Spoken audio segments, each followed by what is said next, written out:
ನಮಸ್ಕಾರ ಕರ್ನಾಡು. ನಾನು ನಿಮ್ಮ ಪ್ರೀತಿಯ ಕೋಟೆನಾಡು ಹುಡುಗ ಪ್ರಜ್ವಲ್. ಇವತ್ತು ನಾನು ಹುಟ್ಟಿದಬ್ಬ ಇರೋದ್ರಿಂದ ನನ್ನ ಫ್ರೆಂಡ್ಸು ಇವತ್ತು ಮಿಡ್ನೈಟಲ್ಲಿ ಕೇಕ್ ಕಟ್ ಮಾಡಿಸಿದ್ರು. ನಾನು ಇದೇ ಫಸ್ಟ್ ಟೈಮ್ ಮಿಡ್ನೈಟಲ್ಲಿ ಕೇಕ್ ಕಟ್ ಮಾಡಿದ್ದು. ನನಗಂತೂ ಸಖತ್ ಖುಷಿ ಆಯಿತು ಗುರು.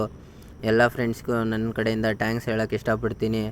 ಅದಾದಮೇಲೆ 1 ಗಂಟೆಗೆ ಮಿಡ್ನೈಟಲ್ಲೇ ನನ್ನ ಫ್ರೆಂಡ್ಸು ಪಿಜ್ಜಾ ಆರ್ಡ್ರ್ ಮಾಡಿದ್ರು. ಅದು ಕೂಡ ಬಂತು. ಕೇಕ್ ಕಟ್ ಮಾಡಿ ಕೇಕ್ ತಿಂದು ಅದಾದಮೇಲೆ ಪಿಜ್ಜಾ ತಿಂದ್ವಿ. ಬೆಳಿಗ್ಗೆ ಎದ್ದು ಫ್ರೆಶ್ ಅಪ್ ಆಗಿ ದೇವಸ್ಥಾನಕ್ಕೆ ಹೋಗೋದ್ರ ಬದಲು ಸ್ವಲ್ಪ ಊಟಕ್ಕೆ ತಗೊಂಡು ಎಲ್ಲಿ ಪೂರ್ ಪೀಪಲ್ಸ್ ಇದ್ದಾರೋ ಅವ್ರಿಗೆ ಕೊಡೋಣ ಅಂತ ಹೋದೆ. ಇಲ್ಲಿ ತುಂಬ ಮಕ್ಕಳಿದ್ರು. ಇವರೆಲ್ಲ ಗುಡಿಸ್ಲಲ್ಲಿರೋದು ನೋಡಿ ಸ್ವಲ್ಪ ಬೇಜಾರಾಯಿತು.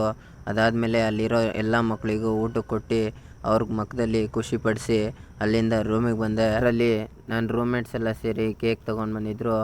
ಕೇಕ್ ಕೊಟ್ಟು ಮಾಡಿ ಅವರಿಗೆ ಪಾರ್ಟಿ ಕೊಡಿಸ್ಬೇಕಿತ್ತು. ಸೊ ಅದಕ್ಕೆ ಫುಡ್ ಸ್ಟ್ರೀಟಿಗೆ ಹೋಗಿ ಅಲ್ಲಿ ಬಿರಿಯಾನಿ ಮತ್ತು ವೆಜ್ ಅವರಿಗೆ ಎಗ್ ರೈಸು ಮತ್ತು ಫ್ರೈಡ್ ರೈಸು ತೊಗೊಂಡು ಅಲ್ಲಿಂದ ರೂಮಿಗೆ ಬಂದು ಪಾರ್ಟಿ ಮಾಡಿದ್ವಿ. ಇವತ್ತಿಂದಿಷ್ಟೇ. ಬಾಯ್.